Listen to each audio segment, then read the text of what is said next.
whatever age, identity, history, ability, gender, sexual orientation, or political affiliation. Know you are welcome to bring your full self here. This morning, and whenever we gather, we will seek transformation in our hearts, our homes, our community, and our world. If you're visiting for the first time today, welcome. My name is Maddie Moore. Please fill out a connection card found in our narthex. We'll follow up to help you find a home in our congregation. Our Connection Cafe through this door follows the service.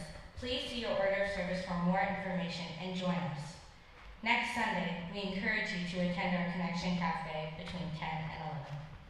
Announcements are printed in your order of service. In particular, I would draw your attention to our young adult gathering today at 12:15 and the estate planning seminar for the Planned Giving campaign after each service.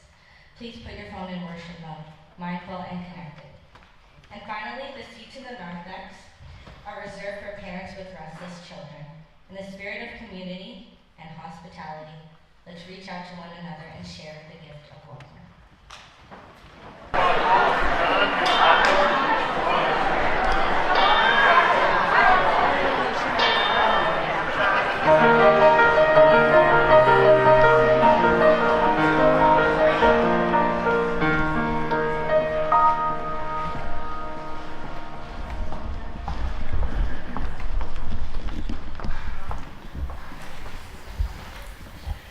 The Church Incarnate by Elizabeth Mount. Come into this place, bringing all you hold with you. Though your heart be heavily burdened, whether you be on the brink of tears or burned with unquenchable rage, this community can hold you and your strongest emotions. Yes, even the messy ones are welcome here. Come in if you sing just a bit too loud, if you hold still as statues and just breathe it in. If you sway to the music, moving your soul, you are welcome. Come in and say Amen when the Spirit moves you. Amen. Tell that preacher to preach, yes, that's right, tell us. Or close your eyes and quietly let your mind float free on the blessed words. Come into this place with every piece of yourself gathered up, and let us be the Church Incarnate. Let us bring forth the Spirit of all that we love by the words of our mouths and the doings of our hands, as we make this sacred time together. Please join me in reading our unison chalice lighting. Let us open our eyes to see what is beautiful. Let us open our minds to learn what is true. Let us open our hearts to love one another.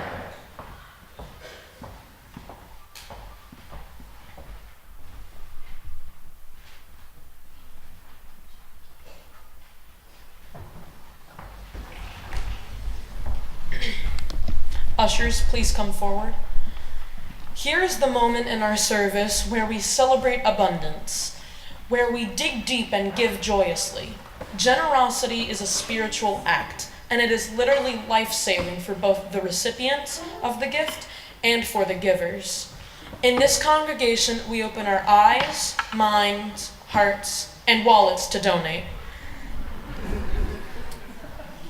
In addition to supporting the work of our congregation, this offering also supports a community organization. The Sharing Our Riches recipient for April and May is Good Success Academies. This local organization empowers economically disadvantaged minority youth. They advocate for education reforms and provide direct service such as academic enrichment, mentoring, and leadership development. Now in its 7th year, Good Success Academies has enabled 265 area youngsters to achieve success in higher education. To learn more, check out their Facebook page or pick up literature during coffee hour in Fletcher Hall. Let us celebrate our generosity. Let us sustain us all.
your gifts are worthy, all of your gifts are received in joy.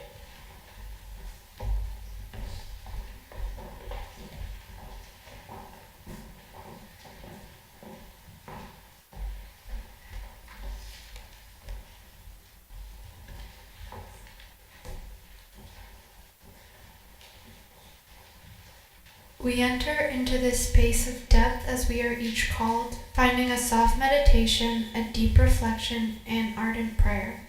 Each as we are called, but all together.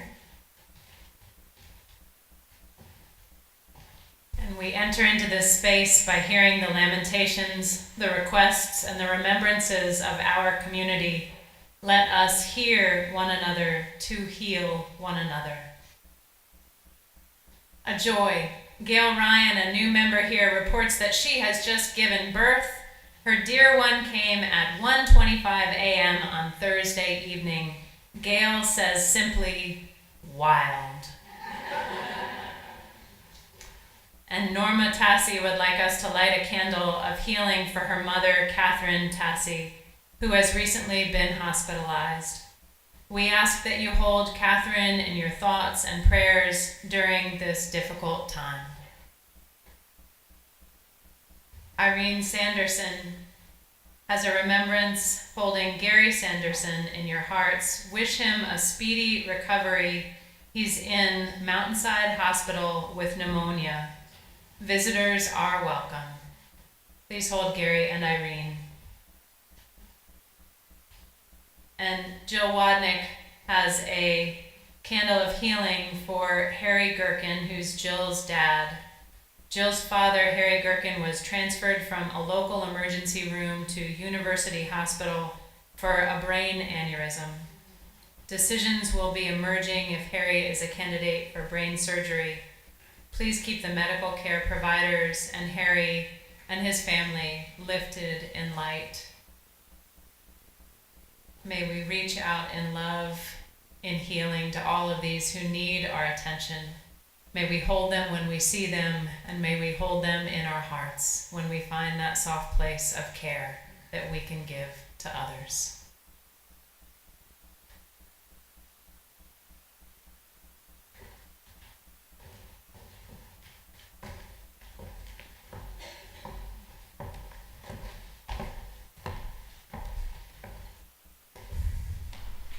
As everyone closes their eyes, feel the breath as you inhale and exhale. As you are focused upon this, take these words into consideration. We all have a place of love and belonging everywhere we go, but we cannot be loved until we truly love ourselves. We are all worthy of love, but we cannot receive it until we admit we deserve it. Now let's hold silence together.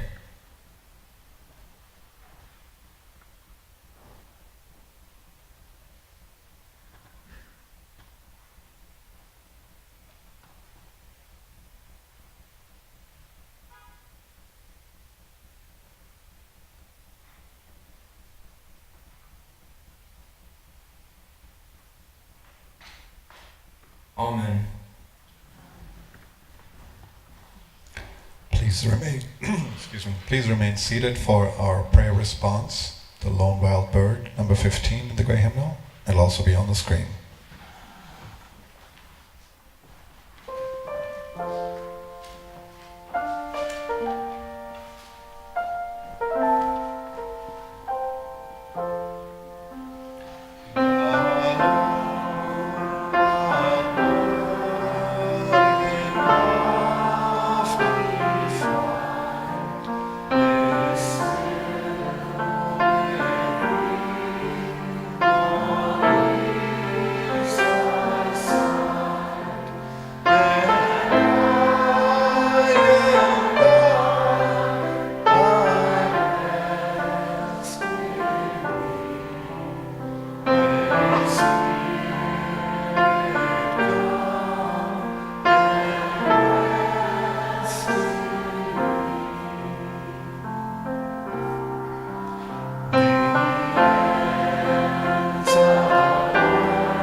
14:27. Peace I leave with you, my peace I give unto you. Not as the world giveth, I give unto you. Let not your heart be troubled, neither let it be afraid. Letters to a Young Poet by Raina Maria Rilke. And I would like to beg you, dear sir, as well as I can, to have patience with everything unresolved in your heart, and to try to love the questions themselves as if they were locked rooms or books written in a very foreign language. Don't search for the answers, which could not be given to you now, because you would not be able to live them. And the point is to live everything. Live the questions now. Perhaps then, someday fine future, you will gradually, without even noticing it, live your way into the answer.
morning. My name's Peter Arian, and for the last few months, I've had the absolute pleasure of getting to know Zori Hilton. What is obvious about Zuri is how nice and really how genuine he is. One example of this is when Zuri and I went out to dinner to get to know each other a little bit better. I asked him if he likes to cook. He looked me right in the eyes and said with complete sincerity, "Nah, I'm more of an eater." Zuri vividly remembered church shopping when he and his family moved to Montclair from Brooklyn about 8 years ago. When we talked about why they chose UUCM, he said, because no matter what somebody believes, they'll be accepted. Now let's all hear what Zuri believes.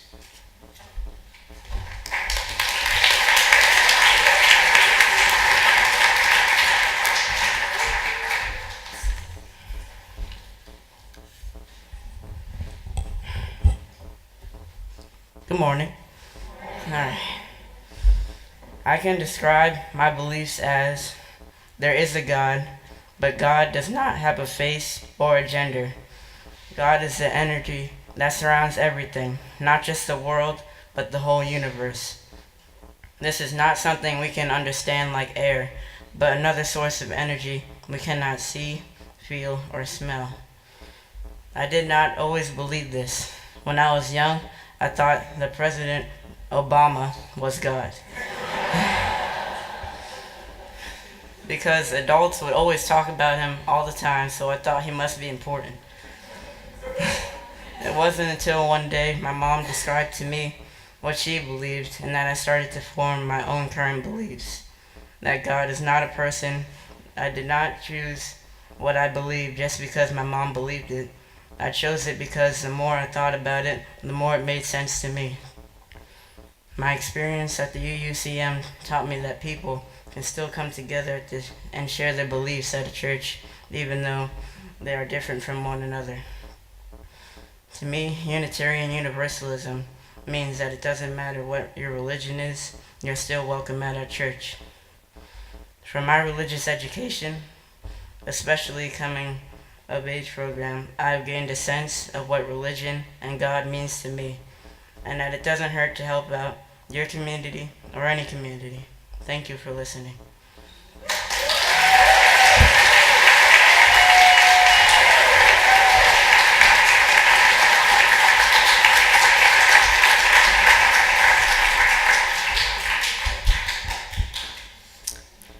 Good morning.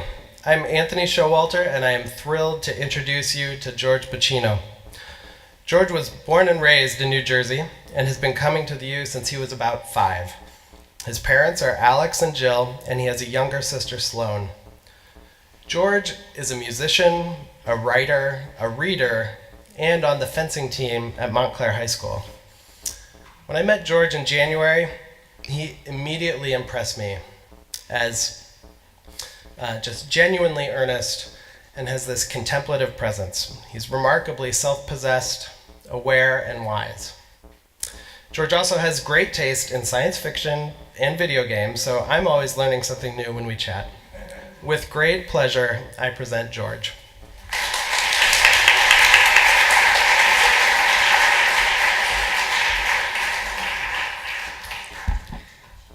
Good morning, everyone. My name is George Bacino, as Anthony already said. I've been at the UU for 9 years, and throughout that time, I've grown as a UU and as a human being. I've met wonderful people, had fantastic trips to learn about the church itself and other religions of the world.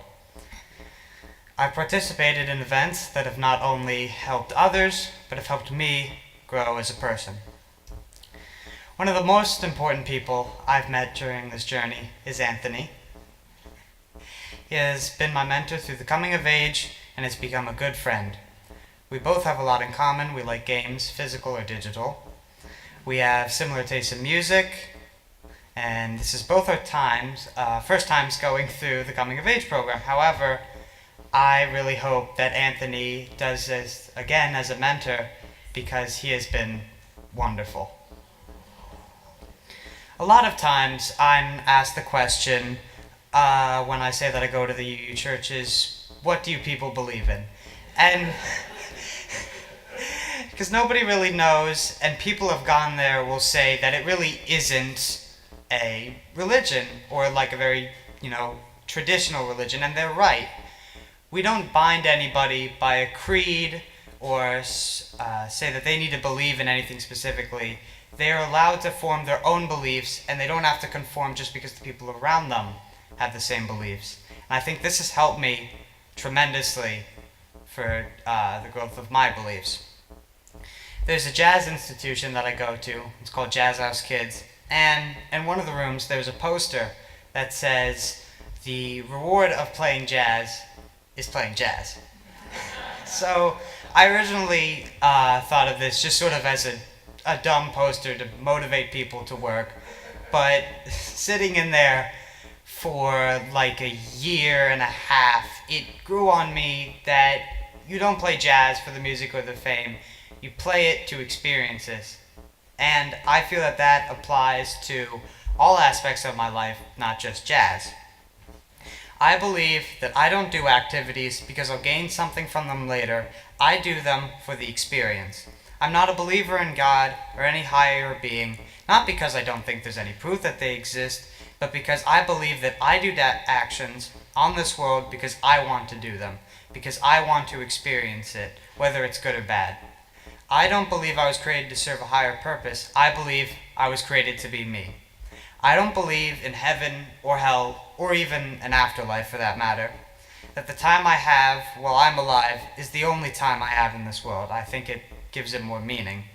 I don't make a choice out of fear of being condemned. I do it because I choose to do it. I have the right to be myself, and I choose my own actions. I believe that I am myself because I choose to be me. Thank you for listening.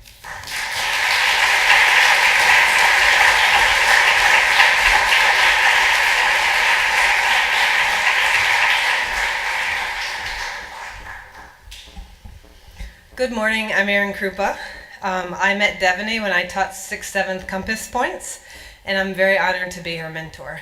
Devaney, the daughter of Dion and Dennis and the sister of Desiree, is part of a wonderful and loving family. She enjoys cooking, and family favorites include her lava cakes, grilled salmon, and chicken lo mein. In fact, Devaney is one of few youth that donates her talents to the yearly UUCM auction, baking her famous homemade apple pie. Expanding her reach of service, last summer she went on a week-long service trip to the Dominican Republic. Devaney is a confident young woman that stands by her convictions, lights up a room with her smile, and has an electric sense of humor. Last year, she was inducted into the National Junior Honor Society. She is very fashionable, with her own unique and unmatched sense of style. What really struck me about Devaney is her ability to toggle between really funny yet very profound. It is difficult to describe how great Devaney is in 150 words, but I already knew. I encourage you to find out for yourself by listening to her wise words.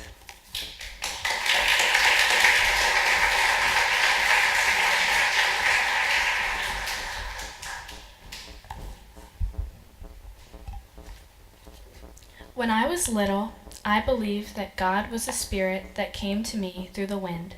I would ask him questions, and he would shake the trees for no, and the trees would stay still for yes. As I got older and visited my grandparents' church, I listened to sermons preaching that God gave us tests and saved us from accidents. I would see pictures of a man with a long white beard and a halo. So I thought God was a white man sitting on a cloud in the sky, making choices for us. My vision of God started to transform as I would listen in on Charlie's sermons and heard that God could be a force and not a person. I started to think that maybe there was no God and that there was no Adam and Eve and that the Big Bang created animals and evolution. I still believe in evolution. After going through neighboring faiths and hearing about all different types of beliefs that there could be multiple gods, I came to the conclusion that God is a guiding force that helps people through interactions, conflicts, decisions, and watches over each and every one of us. I still believe that to this day. After people die, I imagine there is a place especially tailored to them, made to fit what they did in their past life. I also believe in karma and rebirth for people that want to come back as something else. I hold family and relationships to be extremely sacred. I believe in thanking God before every meal and blessing our food. Traditions that are passed down from generation to generation are very sacred. Traditions like my family always having ham at gatherings or switching which sibling puts the star on the Christmas tree. I believe the universe functions on karma and everything you do comes back to you. I also think that people should treat others the way they want to be treated, and that will end up helping everyone have a better life. I'm still figuring out my beliefs, and I don't exactly have all the answers, but that is what I know for now.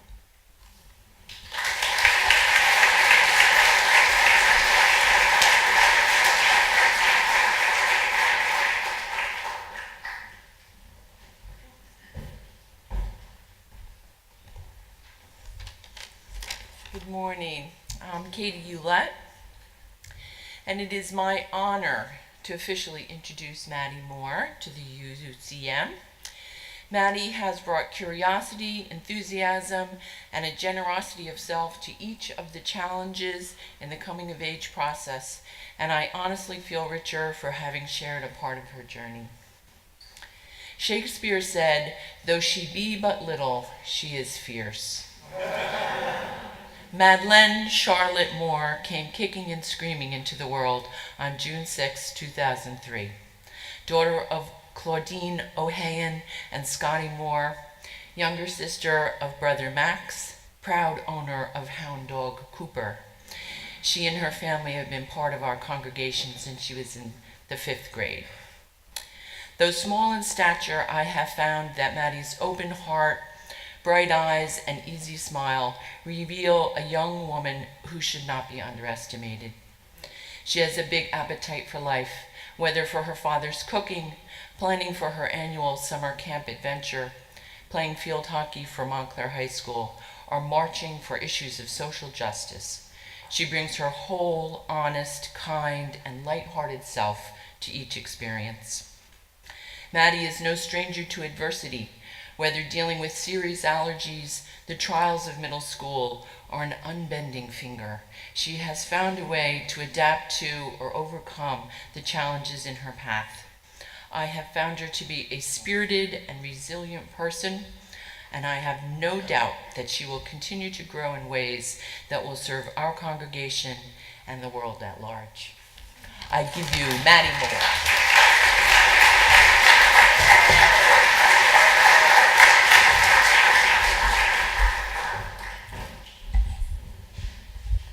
Good morning.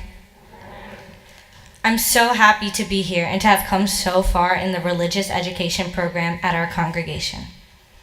Being a part of such a community like this, full of like-minded people with similar values, has truly helped me grow and evolve into my best self. My family and I started coming to the UUCM when I was 10 years old. I've been through 5 years of RE, and my ideals and beliefs definitely have developed. Not that they were bad when I was younger, just incomplete. For many years, I don't believe I acknowledged or contemplated the idea of God. Through the duration of RE, I learned about many different religions and their perceptions of God. I also came to many coming-of-age services over the years. I loved hearing everyone's ideas, and they inspired me to get a hold of what I believed in. The best way I've come to describe how I got my beliefs is that by absorbing all the RE lessons, I simply remembered the ones that stuck out to me. In a kind of weird metaphor, I would describe how I got my beliefs as a buffet. It's like every belief I studied was a dish of food, and I only took certain dishes that were appealing to my values. Even with this set of beliefs that I knew I agreed with and felt inspired by, they were not mine.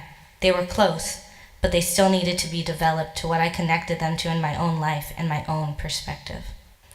These beliefs were broad and vague statements that I wanted to make specific to me and my credo. In the Coming of Age program, all the students and their mentors, as well as our teachers and reverends, have 2 or 3 meetings a year. About a month ago, we had a meeting. This meeting was about a week and a half before our credos were due. At the time, I knew what I wanted to say, but I still needed to find a way to connect my beliefs to myself and make them personal to me, instead of stating broad statements that other people had declared were their beliefs. So I get to the meeting, and the first thing we do after sitting down is get asked a question by Reverend Anya. She asked us to describe good worship in 1 word. I was one of the first people up, and I was still thinking by the time my turn rolled around. I wanted to think of a meaningful word because I knew it would help me writing my credo. After sitting awkwardly for a little bit, I kind of just say a word, connection. At that moment, there was a click. That was a perfect way to make my beliefs my own, through that word. My definition of good worship was a perfect theme for my credo. Connection is so important in everything we do in our lives, in our daily lives and spiritual ones. After the meeting, I went home and thought about it profusely. Faith and beliefs and connection, they all fit together like a puzzle piece.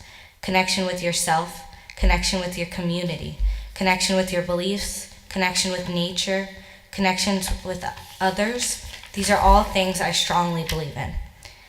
I would say my definition of God is not an actual person, but more of an unexplainable being that connects us all. I do find solace in prayer. I would not call it a regular activity for me, but more of a sporadic one that has absolutely brought me comfort. Sometimes it's hard to stay consistent with your beliefs. For example, I like to say that I believe that everything happens for a reason, but then I'll learn about a devastating historical genocide in school or witness an awful event in our country like the Parkland shooting just a few months ago. I think everyone has those beliefs that waver frequently and are hard to keep in the world we live in. Situations like the ones I mentioned not only make me feel sad and scared, but make me feel empowered. As youth, we have so much we can be doing and so much in us that we need to take advantage of. Being a part of the walkout on March 14th at my high school was probably one of the best moments of my life and one of the instances I felt closest to my beliefs. Connection with community. That's what I witnessed on that day. I witnessed a community of people coming together and standing up for what's right and acknowledging that we are making history and change is needed. Throughout my life, my beliefs will waver, change, and develop. Some of them are still incomplete because I'm only 14 and I have a lot more to learn in life. One thing I know is that I will always look at the UU congregation as a beautiful home that I was lucky to have experienced. I'm beyond grateful that my family and I have access to such a great community.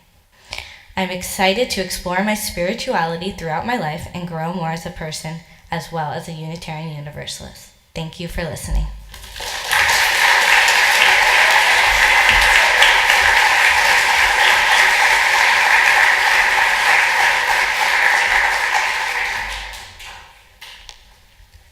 Good morning. I'm Deb Ellis, and it is my great pleasure to introduce Soleil Santora to you.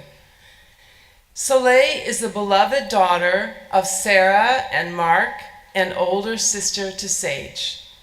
At Montclair High, she studies the usual subjects and the unusual one of Italian. Soleil likes animals, cooking, nature, and especially music. Soleil began playing violin at 6 and plays in 3 youth orchestras at the high school, at Montclair State University, and Essex County. And she hopes to have a career making music. You have had the pleasure of hearing Soleil play her violin during the offertory today. And you are now going to have the pleasure of hearing what this caring, thoughtful, and dedicated young woman believes. I present Soleil to you.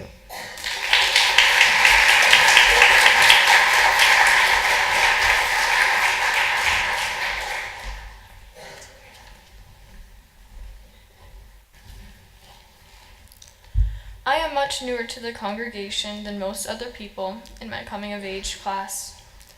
I came here a little over a year ago, and I didn't think I had any beliefs. But I decided through this process, and I was taught that it's impossible to not believe in anything.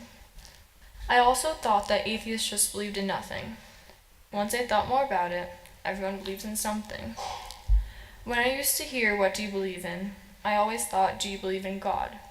Really, you can believe in many other things besides whether there is a higher power. For example, I believe in friendship, even if my friends have different beliefs than me. I can also apply this to my family.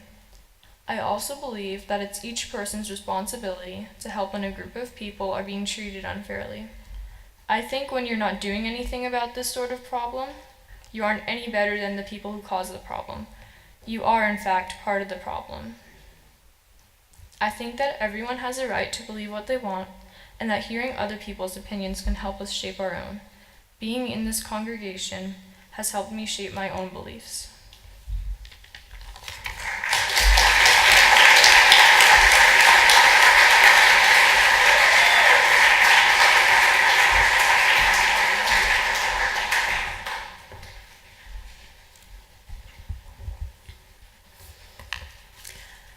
Hallelujah, sisters and brothers.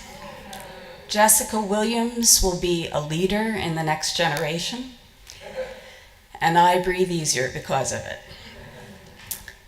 I've known Jessica since she was a small child in this congregation. Monica and Eric raised her here, and big sister Elena led the way through the RE program. Jessica is an excellent student. She loves her 2 dogs and her key lime pie. She won a spot on the lacrosse team this year after never having played before in her life. She created the film that you saw this morning. But there's something else I want you to know about Jessica. Breathe. She's a person of moral courage and substance. She knows when she encounters injustice and ignorance in the world, she is called upon to stand up for her values. And she's done so already in her short life. Jessica has frequently shared with me her feelings about this congregation, and she will do the same for you today. She's at home here. She's in her skin here. Not only because we are accepting of all, but because we request the best from all. Thank you for everything you have taught me, Jessica.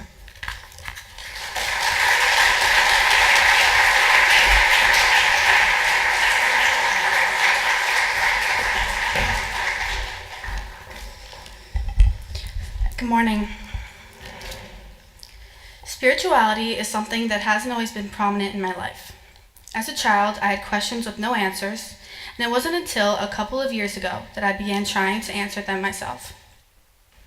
I first found myself exploring my spirituality in nature. Some of my best days have been ones where I'm camping with my family or hiking alone. Being with the soil and interacting with nature makes me feel connected to the earth as a whole, filled with positive energy and light. A similar energy I feel is present within us. I believe that once we die, our energy is transformed or used in something else. Energy cannot be created or destroyed, but it can change forms. In our passing, I believe the energy used to power our bodies goes on to power something else, whether it be tiny insects or a blossoming flower. When I was young, the idea of death scared me. I used to lie on the couch, crying about the fact that one day I would be gone and so would the people that I loved. It's hard to admit that death still scares me today, although not nearly as much as when I was a child. I think the thing that has most helped me cope with the death and that one day I will just cease to exist is that I have to give my life meaning. I have to have purpose and give my life substance. I believe my purpose, and truly the human purpose, is to love. To love the ones around me and those who need it. To celebrate our differences and come together instead of divide.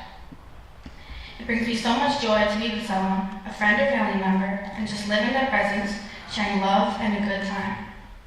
Love is an aspect of the energy that I believe connects all living things, plants, animals, and humans. This invisible force cannot determine anything. It can't make things happen or stop them. It just is. This congregation that has been a part of my journey is part of this invisible energy. A powerful force in my life that emanates light and love. Being a part of this congregation and being a Unitarian Universalist as a whole has truly impacted my life. I was first dedicated into this church 13 years ago. I don't remember, but my mother tells me that Charlie walked me around this room as I was giggling and killing people with my cuteness. I saw many of the friendly faces that I continue to see every Sunday. I know that I am always at home here and welcomed by everyone, even if they are a stranger. I know that I can walk through these doors and feel part of something greater, and be able to see people I've never met before and greet them as if we've known each other our whole lives. I think that these relationships are so crucial to my spiritual growth. For this journey, it was important to be with other people because for me, I feel spiritual through my relationships with others. I can never truly encapsulate my experience here in words, although I am trying.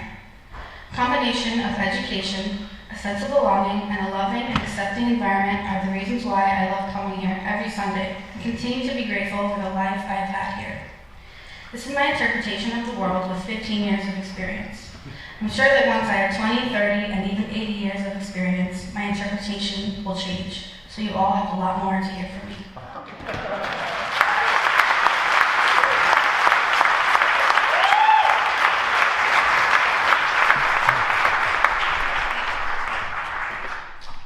Almost good afternoon. I'm John Carlton. I've had the rewarding experience filled with laughs working with Oscar Council. He is, as you've seen, a musician, actively introspective, an athlete, and the fastest runner in the room. Following his mother Catherine's example, he volunteers at MESH and has seen difficult lives and dedicated volunteers. Oscar has not yet resolved for himself the balance between the rational world and the world of faith and spirituality, which is why it's always so engaging to speak with him. He works at mindfulness, inspired by his father's judge meditation practice. Spending time with Oscar discussing spirituality, religion, and science is an enriching experience. You can see the engagement in his eyes. It's with great pleasure that I introduce an outstanding member of our congregation, Oscar Council.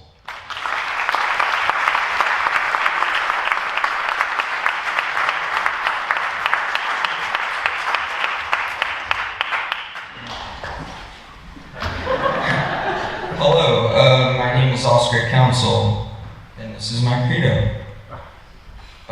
As I was writing this, one time in particular came to mind, and it was right after I had watched the movie Groundhog Day. I had a thought, how awesome would it be if I could go back in time? Not like the time traveling that ruins movies, where the main character goes and sees himself. More like a rewind, where I was myself in that point of time, but with the knowledge of the future. That thought has been a common one for me ever since, and I would spend so much time pondering the limitless possibilities of me going back and doing it all over again. How I would skip 4 grades in elementary school, or tell the funniest jokes and simply discard the jokes that flopped. Or win the lottery multiple times because I would know which tickets would win. I'd excel at sports because I would have unlimited time to develop my skill. I would also be infinitely charming and charismatic because every time I second guess myself, I would give it a second attempt. Not long after these self-centered thoughts occurred, I thought about how I could help others. I could warn people who have cancer about it ahead of time before it's too late. I could protect endangered species before they're extinct. I could potentially prevent mass shootings and stop assault. I would essentially be an embodiment of perfection. Now today, if someone were to ask me that same question, if you could have the power to rewind time while retaining knowledge of the future, would you? I would say no. This is because I've discovered a few things. First, each moment is special because it only happens once. If I were to graduate middle school over and over again, eventually I would turn from a special milestone into a boring chore. So I've learned to appreciate every moment for what it is. That brings me to my second item. I learned a lot from my mistakes. If I were to repeatedly travel back in time, I would never grow morally. The only way I would ever be able to face my problems is through time travel. And lastly, my life would be plain boring. I've learned to appreciate all of the moments where it seemed like the world was against me because they make my life interesting. I don't want an easy life deep down. I want a life that is filled with value and connection. My entire viewpoint on that question has changed from when I entered Coming of Age program. If you had asked me 8 months ago, the answer would have easily been yes. The hardest part about this class isn't the community work or organizing the order of service, but simply being asked the question, what do you believe? Here's what I believe. I believe that there is something more powerful than going back in time. There's something more powerful than imperfection, recognizing every moment for what it is. I'm not a perfect person, and I'm not sure that I want to be. It's loneliness that I have that highlights the worth into having such awesome friends and family. It's the shyness in me that makes every conversation I have with a stranger special. And it's the sadness that I feel at times that makes every moment of happiness great. It's the imperfections that make my life great, not the perfections. I've also come to terms with mortality. There are many things I would like to know the answer to, but I have no idea where to find them. I've accepted I will never know if there's a God, or what happens when I die, or how the universe began. But to me, there are more important beliefs. The belief in loved ones, the belief in enjoyment, the belief in sadness, the belief in accomplishment, the belief in rest, the belief that the greatest obstacle for me right now will one day become a fond memory. The belief that the right intentions will win at the end of the day. The belief that everyone has something to teach and everyone has something to learn. The belief in extending hands to our neighbors. The belief in a guiding force somewhere out there that wants the best for me. Those are a few of many of my beliefs. However, as I was compiling beliefs, the most important belief I found is the belief in myself. To conclude, I would like to thank all of my coming-of-age teachers, my family, my friends, the ministers, my amazing mentor John, and everyone who helped guide me along the journey and helped me deliver this amazing statement. Lastly, I would like to thank everyone in this room for listening to what I have to say. Hopefully I've taught you something, and hopefully this will inspire you to express your own beliefs in a public environment, because it's truly magnificent. Thank you guys.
When these youth go through the coming of age program, they are then eligible to be youth members of our congregation.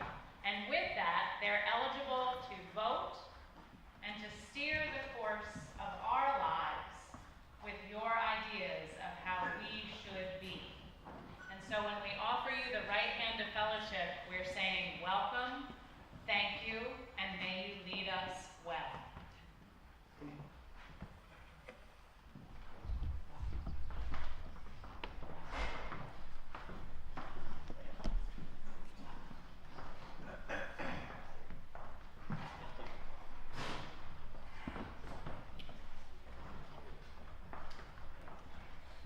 They're also receiving chalice necklaces from Iris, who's heading our religious education program.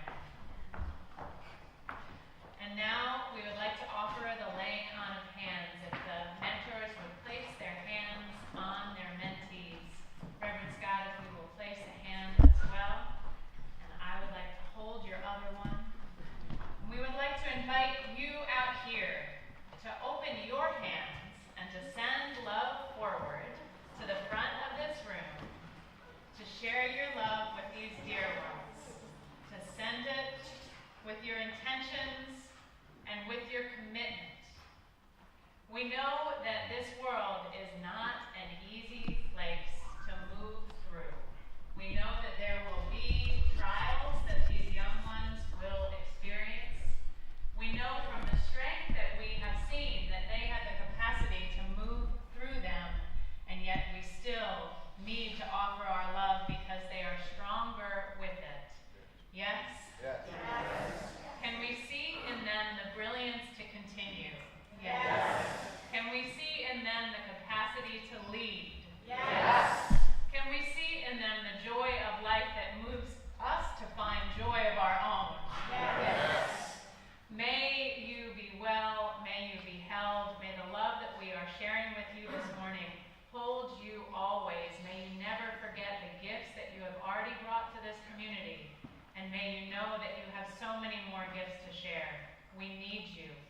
May you be well. Amen.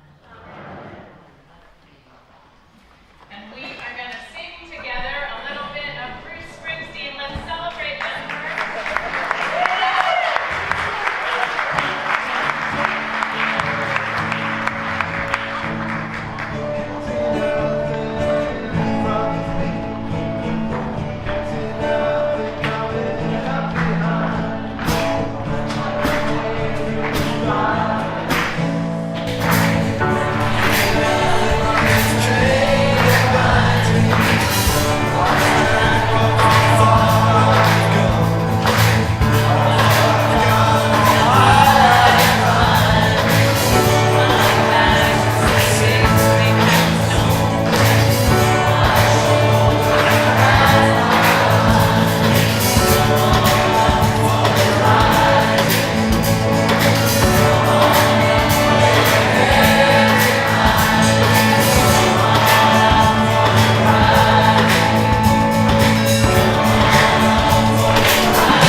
Oscar comes on guitar.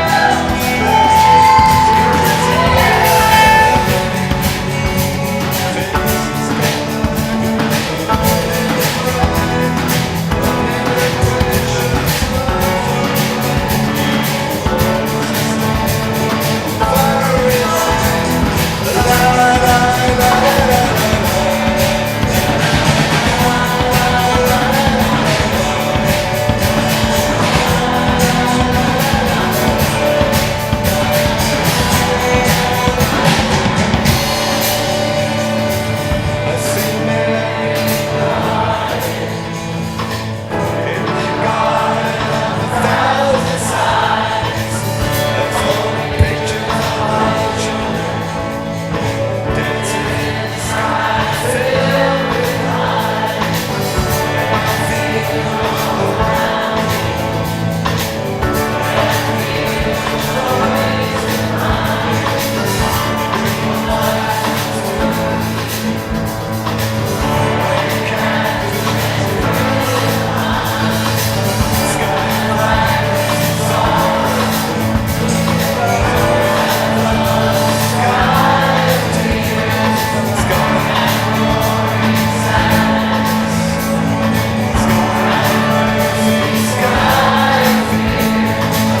to what is good, even if it is a handful of earth.